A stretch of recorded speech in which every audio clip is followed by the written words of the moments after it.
role reversal. So you're starting to become the caregiver, whereas they've always been the person taking care of you. It's a constant battle many people face as they become caregivers to their aging parents. How do you take care of the person who has always taken care of you? Well, November is National Family Caregivers Month. It's also National Alzheimer's Disease Awareness Month. So I traveled to Conway to show you a first-hand account of what it's like being a caregiver to parents who both are battling cognitive impairments.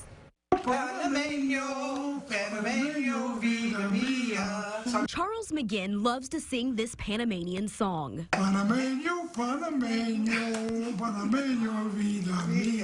He learned it during his time living in Panama.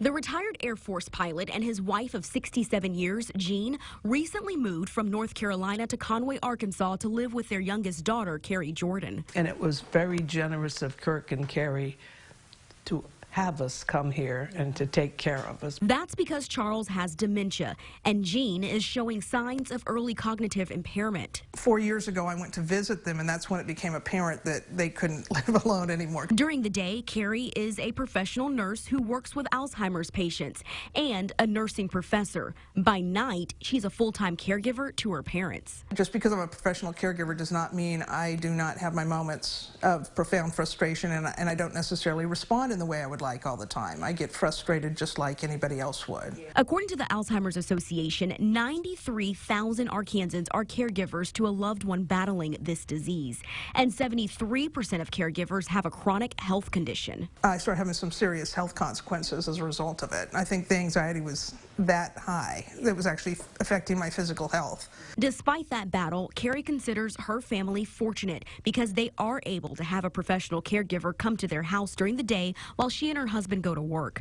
But she has this advice for others in her situation. Being willing to let go of those expectations that things are going to go smoothly and that things are going to be a certain way, I think is huge in terms of helping a person's emotional health. While every family is different, Carrie believes you have to do what's best for your family, whether that's taking on the responsibility of being a caregiver or putting your loved one in a nursing home. And Carrie has a unique perspective. She's experienced both sides of the equation, being in the healthcare system for decades and now being on the receiving end of it. She feels there needs to be some changes within the healthcare system, and more medical professionals need to have a skill and understanding regarding people with dementia and the burden of caregiving.